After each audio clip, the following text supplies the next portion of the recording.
전세 좀 깡통 전세니 많이 힘들어하고 계신데 제가 임대인들한테 부탁을 드리고 싶은 거는 내주셔야 됩니다. 어쩔 수 없습니다. 임기적 거리시면 세입자가 임차권 등기하고 나가버린단 말이에요. 다음 세입자 구하기가 되게 힘들어요. 많은 분들이 오해를 하는 것 중에 하나가 세입자의 보증금은 대출로 인정을 하지 않는 거예요. 죄송합니다. 네, 아닙니다.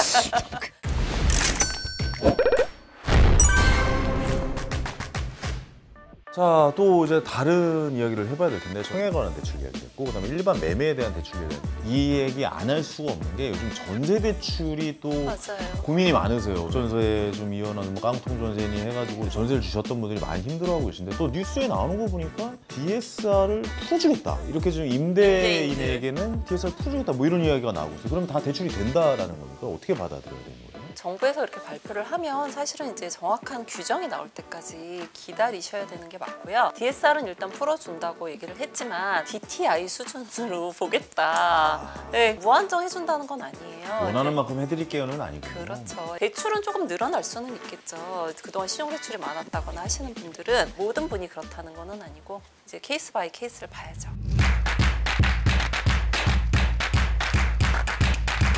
지금 임대인들이 굉장히 어려우세요. 새로운 세입자가 들어와야 돈을 주거나 아니면 주더라도 이게 시세가 낮아졌으니까 본인이 자력으로 돈을 마련을 하셔야 되거든요. 제가 임대인들한테 부탁을 드리고 싶은 거는 내주셔야 됩니다. 어쩔 수 없습니다. 민기적 거리시면 세입자가 임차권 등기하고 나가버린단 말이에요. 그럼 임차권 등기가 들어오게 되면 이게 등기부 등본이라고 해서 거기 딱 올라가요. 임차권 등기는. 임차권 등기가 딱 등급이 올라가면 다음 세입자 구하기가 되게 힘들어요. 그리고 은행에서도 임차권 등기 말소 조건으로 전세 대출을 해줘야 되는데 그거를 또 해주는 은행도 있지만 안 해주는 은행도 많아요. 그러다 보니 다음번 세입자도 전세 대출이 까다로울 수 있거든요. 그래서 여러 가지로 많이 힘드니까 대출을 받아서라도 돌려드리는 게 좋고요. 그러면 나도 대출을 받고 싶은데 대출이 될까요? 라고 물어보는데 비규제 지역 같은 경우에 예를 들어서 10억짜리 집에 전세가 7억이었는데 5억으로 낮아졌어. 예를 들면 그러면 10억짜리 집이면 7억이 대출이 원래 가능하잖아요. 근데 지금 선순위로 5억이 있잖아. 세입자 보증금이. 그러니까 2억은 가능하세요. 비규제 지역이면. DSR만 맞으면. 근데 이번에 정부에서 7월 말부터 역전세인 경우에 DSR을 완화해주겠다 했으니까 DTI만 맞으면 대출이 가능하세요. 근데 문제는 규제 지역이에요. 규제 지역은 대출이 50%밖에 되지 않아요. 그렇죠. 그러니까 5억이 대출 한도란 말이에요. 근데 이미 세입자가 5억을 잡고 있어. 그러면 대출이 안 돼요.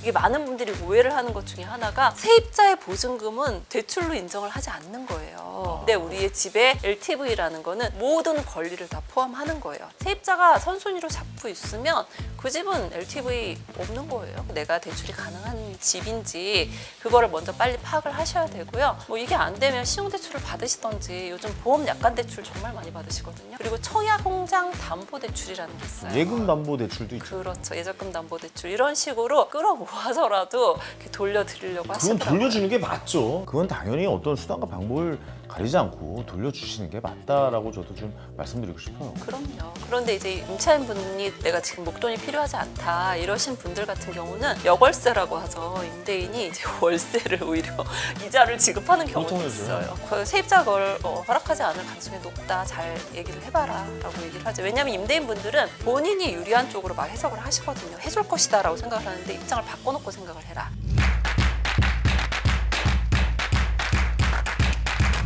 내가 그 집에 계속 살면 그냥 전세 대출은 연장을 하시면 돼요. 근데 이사를 가는 분들이 있어요. 그렇죠. 더 싼 데로 가실 수 있잖아요. 그렇죠. 전세 금액이 낮아졌어요. 그렇죠. 직장 때문에 또 옮기는 분들도 있고 그런 경우에 미혼인 분들은 조금 신경을 쓰셔야 돼요. 전세 대출은 사람당 하나밖에 되지 않아요. 내가 이쪽 집에 전세 대출을 받고 있으면 다른 곳에 전세 대출이 되지 안 와요. 그리고 이쪽 집에도 전입을 빼시면 안 돼. 그럼 전입을 빼면 후순위가 되는 건가요? 그렇죠. 아. 그 집주인들이 이런 경우 있어요. 청년, 네, 청년 하루만 전입을 좀 빼주면 내가 대출 1,000만 원만 받을게.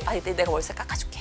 이런 경우도 있잖아요. 절대 그러시면 안 됩니다. 잘 모르시는 분들 전입을 빼는 순간 나의 보증금은 안녕 하시면 되거든요. 그래서 이거는 날짜를 맞추셔야 돼. 미혼인 경우는. 근데 혹시 배우자가 있다 하시면 전세 대출이 인당 하나라고 했잖아요. 그 사람당 한 명. 네. 그러니까 네. 따로 또 받을 수 있는 거예요? 네, 부인이 받을 수 있어요. 이게 모든 전세 대출이 그런 건 아니고요. 그런 상품이 있어요. 서울보증 전세 대출은 그렇게 할 수 있거든요. 그래서 그렇게 해서 하시면 좋을 것 같아요. 근데 이 전제 조건이 부부가 다 집이 등기가 안 돼 있어야 되는 거죠? 전세 대출은 무주택자하고 그다음에 1주택자까지는 가능하세요. 한도는 무주택자보다는 좀 적어요. 3억이 최대니까. 그래도 안 되는 건 아니니까 가능하세요.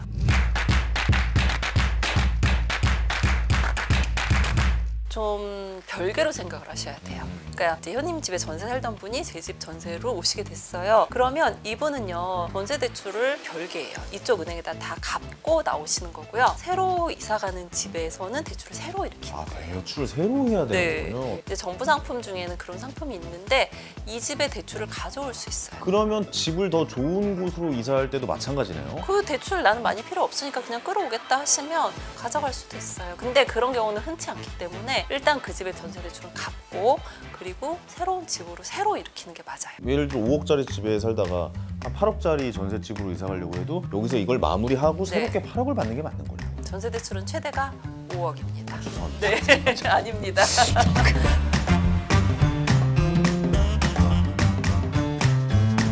전세 대출은 일단 DSR을 보지 않습니다. 그래서 가능하시고요. 근데 이제 그 지점에서 승인을 해줘야 되는 거죠. 아유, 우리는 이제 소득 없는 사람 전세 대출 안 해줄 거야. 이럴 수 있거든요. 그런 지점은 뭐 싸울 필요가 없고요. 그냥 조용히 나오셔서 승인해주는 지점에 가서 받으시면 되고요. 대출은 소득이 없어도 가능한 상품이 있어요. 허그 보증으로 하시게 되면 소득이 없어도 가능하세요. 그리고 카드로 해서 환산해서도 가능한 전세 대출이 있고요. 그래서 몇 가지 임대인이 동의를 해주는 대출이기는 한데 그 대출 받으시면 가능한데 이제 지금 청년들 같은 경우는 월세로 가는 것보다 전세 대출이 싸야지만 유리한 거잖아요. 이런 분들 같은 경우는 이제 순차적으로 상품을 검증을 하셔야 돼요. 일단 나라 상품부터 내가 가능한지 정부 상품부터 알아보셔야 되는데 주택금융공사 사이트가 있어요.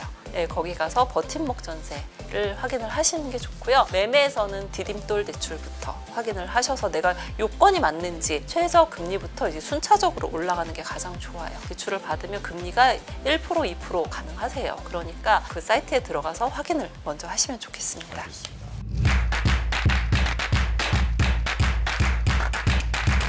이제 앞으로 저희가 조심을 하셔야 되는 부분 중에 하나는 안전한 전세를 구하시는 게 맞잖아요. 전세 반환 보증보험이라고 해서 굉장히 좋은 제도가 있어요. 혹시라도 임대인이 돈을 못 돌려주면 이제 허그에서 반환 보증료로 받고 보증보험에 가입을 하면 대신 이제 내주는 거예요. 나중에 임대인한테 청구를 하기는 하죠. 반환 보증에 가입이 가능한 집을 고르셔야죠.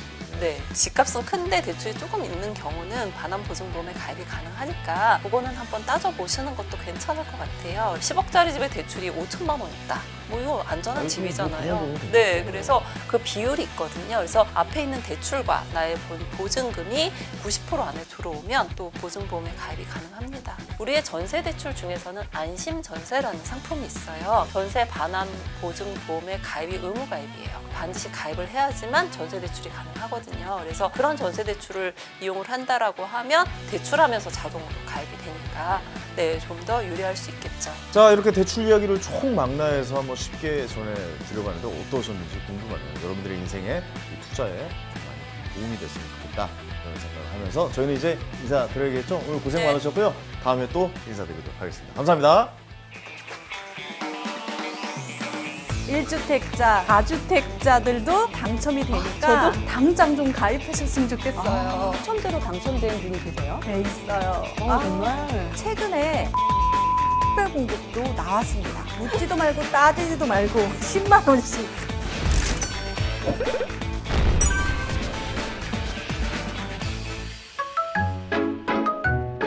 Chai TV